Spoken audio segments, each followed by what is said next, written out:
Just over 1 year ago, I bought my first bit of Cardano, or ADA. Shortly after that, I started making YouTube content, and since then, I made over 450 videos just on Cardano. In today's video, I want to share you what I've learned in the past year and things I wish I knew when I began Cardano. Let's get right into it. Some of these lessons are going to be pretty standard, common sense ones, but others a little bit more specific to Cardano and things that I really wish I knew along the way that would have helped and saved a ton of time and stress. First lesson is I wish I knew when I was brand new to crypto and Cardano specifically is how many people appear to know exactly what is going on and what is going to happen in terms of the market price when in reality, no one really knows. And after I realized that, instead of worrying about the price so much, I learned to spend a lot more time in Cardano focusing on what's being built and the fundamentals behind the project, not just the price day to day. Even if these things get a quarter of the views as price-based videos, especially on YouTube, people really like thinking that other people know where the price is headed. I still chose to make a lot more fundamental based videos. Analyzing prices and data to explore possible scenarios for a supply shock or whatever else to drive price up to insane levels is fun, and it can be useful at times even. But overall, most of this spectacular line artwork I've seen people drawing on graphs has really had no positive impact on my conviction for my investments or my mental state when I'm left constantly wondering if the magic crystal ball $100,000 Bitcoin will come true this month or next decade. In short, lesson one is that everyone is pretty much just as clueless as to where the market prices are going in the future as you are, and instead of focusing on that, focus on things that matter in the long term, like the fundamentals of the underlying asset. The next thing I wish I knew when I started in crypto, and specifically Cardano, that really would have helped and saved me a little bit of headache along the way is that there's a lot of popular people in crypto space that do not like Cardano at all. They do not like, they just hate it, and with a passion in many cases. When I was diving deep into Cardano, I found more and more reasons that reassured my involvement in the ecosystem and purchasing of more coins. During that time, I also find comments of people accusing Cardano to be one of the massive Ponzi schemes going around blockchain space or a ghost chain where no one does any activity. Most of these things were easily verifiably false, but some people would even write up unbearably long Reddit posts with their undeniable conviction that the founder of Cardano, Charles Hoskinson, is an absolute charlatan trying to get rich quickly from the investors of Cardano. I learned that, again, a lot of people have no idea what's going on, and more importantly, I learned not to take other people's convictions, even if they're in falsehoods, as my own. That was pretty important going forward, as basing my own investments on what I've learned and seen firsthand has proven time and time again, at least over the past year, so maybe not that much time, to be the best way forward for me. Most people bashing a protocol know little to nothing about its technical aspects or foundations, especially when people are bashing Cardano, and 3 out of 5 things they mentioned in the tweet just are easily Googleable that they're wrong. This happens a lot, not just for Cardano, but cryptocurrencies in general, especially when people don't have a million hours to go look at everything. It's easier just to spit out some lies and apologize later. Having a filter not to believe everything you hear or read is essential in this hype-driven mania space, and that is lesson number 2 from what I've learned in the last year. A lot of these lessons kind of apply to life in general, but crypto specifically, it is reassuring to know that these lessons are also useful here. Lesson number 3. Shortly into buying ADA, I learned that you can stake it actually and earn 3.5% to 5% annually paid in ADA. It's never locked up in the process, plus you never lose custody of it. This was pretty huge for me, and this really got me deep into Cardano because, of course, people are here to make money, and having a protocol that has a reasonable yield, not 20-30% absolute safe, that is backed by the protocol, you never lock up your funds, all these things was really attractive. And of course, Cardano's on proof of stake. So many more things in both cases that I could say for Cardano. But after diving deep into how staking works on Cardano and how you can earn passive ADA on your ADA by staking it, I started creating spreadsheets about retirement based on future prices. And this was heavy speculation. Although this was fun, but the idea put in my head was not so fun.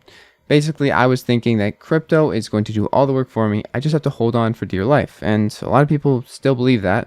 And although it may work out for a lot of people, it is going to be mentally straining when there is always going to be things that you can do outside of just holding your crypto to accelerate the growth of your investment or accelerate how much more investment you can make into said blockchain or wherever else.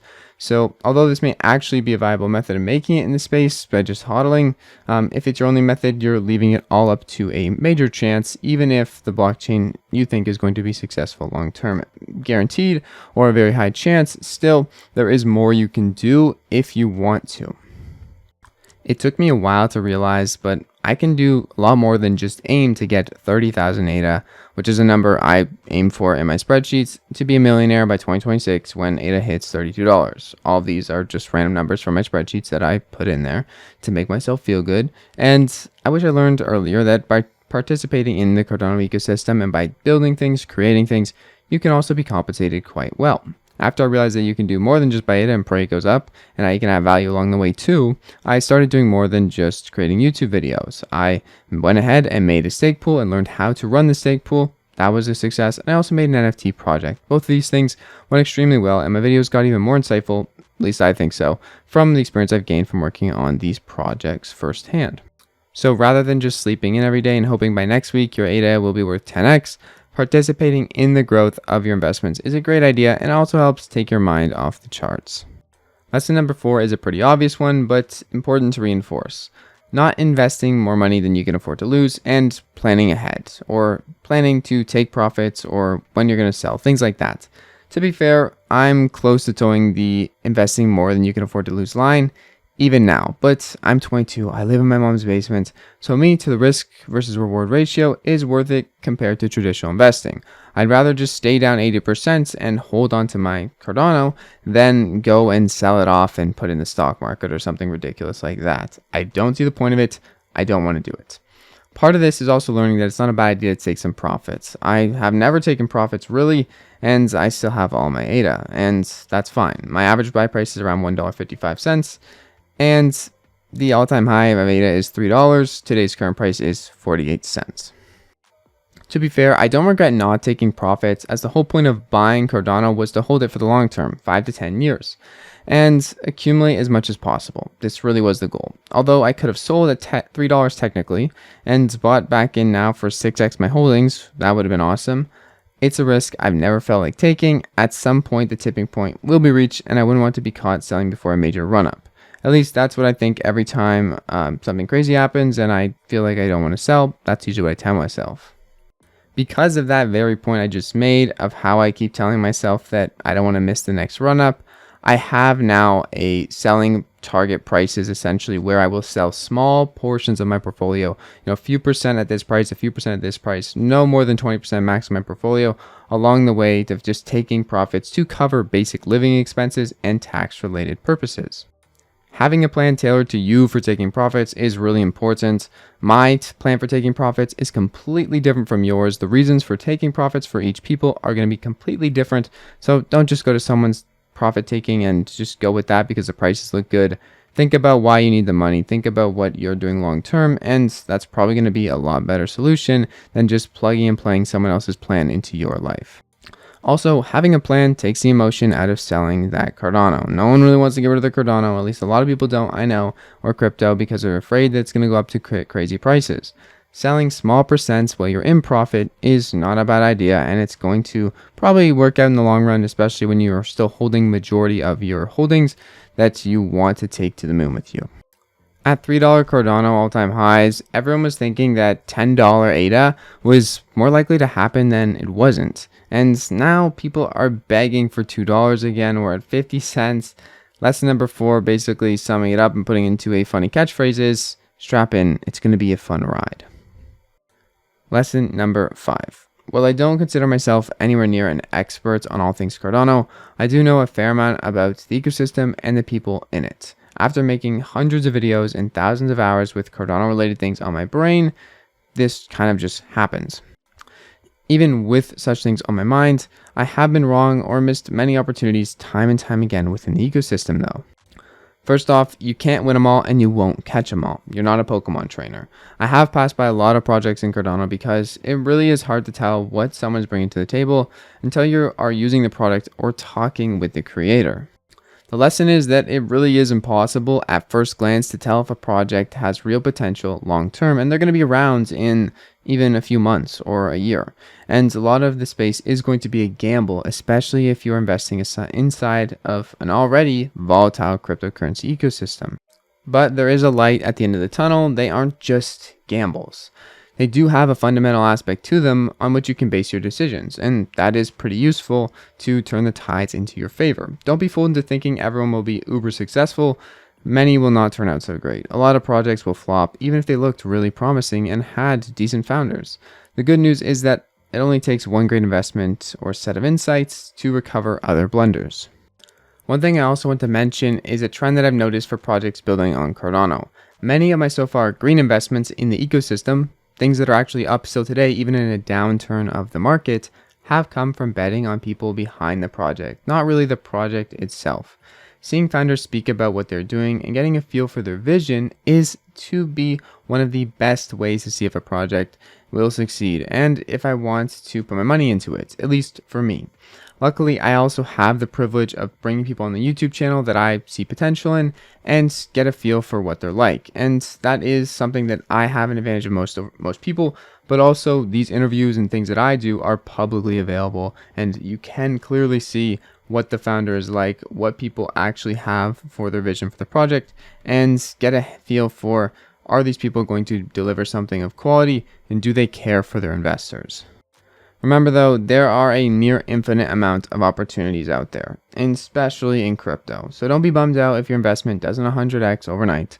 Researching and exploring projects, building an ecosystem will no doubt be a better use of time than sitting there and wondering which project will be worth hundreds of millions of ADA next. Get down, have some fun, and research a bit. And maybe even use Twitter. Not a bad resource at all. Lesson number 6 is building conviction by paying attention to what's being built rather than the price. This kind of goes in hand with lesson 1, but basically we're going through so many roller coasters in price from day to day to month. If it's the only thing you're focusing on, you will go bonkers. In line with a few other things I've mentioned about paying attention to fundamentals, I've learned that disregarding the price day to day, especially when things are bleak, is the best way forward, not only for building more conviction, but also keeping a realistic view of the entire market.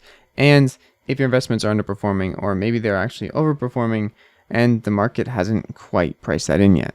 As shown here for Cardano, although the price is down tremendously, development activity has hit new all-time highs. This is a very good sign that, hey, things are going as planned and the price isn't dragging down development with it. Lesson number 7 is one of the bigger lessons that I've learned in the past year, and it's a concept of turning things into games. Everything in life can be turned into a game, which makes things fun and measurable. But in the case of crypto and Cardano, I found that aside from building things here or creating content, you can also make profits inside the ecosystem with things like NFTs too, and trading NFTs really does feel like some type of weird video game. With NFT trading, someone has to lose money for someone to make money, or rather someone has to give you their money to get an asset they want from you. Many people are also collectors, but the majority of people in NFTs are not. With NFTs alone, I found that you can indeed make some extra ADA without having to actually put more fiat money into your investment. This is really useful. Essentially, you're multiplying your ADA holdings by minting, buying, and researching high quality projects, then either holding them to the moon or selling somewhere along the way there. I've also found that some of the most valuable things in NFTs are from, as cliche as it sounds, the people that you can chat with and learn from inside each individual community. In this sense, you can make money from NFTs by selling at a profit, and also you can hold many NFT projects to enjoy the benefits of being in the communities. In many cases, you can even do both. Personally, I probably hold way too many NFTs myself and should probably sell some to rebalance my ADA to my NFT ratio in my Cardano portfolio. But selling things is hard, especially when you like them. I'll do an update video on this next year and see how my diamond hands held up and where I'm at in terms of profits and ADA holdings for this video in relation to the NFTs I hold now. Lesson number 9 is probably the biggest lesson for me that I've learned over the past year, especially relating to cryptocurrencies and overall life in general, that things will get worse, things will get crazier than expected, nothing worthwhile comes easy, and everything will be alright. Probably. In crypto, we really are in the wild, wild west here. Not only is the entire state of the world volatile, but even more so the assets that are built right now to disrupt global financial infrastructure. I know, a lot of big words. With that being said, things really are a roller coaster in life, not just in crypto. Add checking the balance of your negative 80% investment to your daily routine for a few weeks. That was also up 100% 6 months ago. Now you're riding quite the tycoon mentally on top of what else life is throwing at you. I think the importance of investing too much is measured here by how much stress your crypto investments give you. To me, at 22 years old, in my mom's basement, I don't mind being down 80%. That's okay. I have conviction in my investments, and if they go to zero, I'll still have a roof over my head and a belly full of food. Many people can't say the same, which is why the roller coaster is more like a tornado for them. I'm not acting like I love seeing my portfolio down, massive amounts of all-time highs, but things always seem to get worse in crypto, price-wise especially, before they recover / get better again.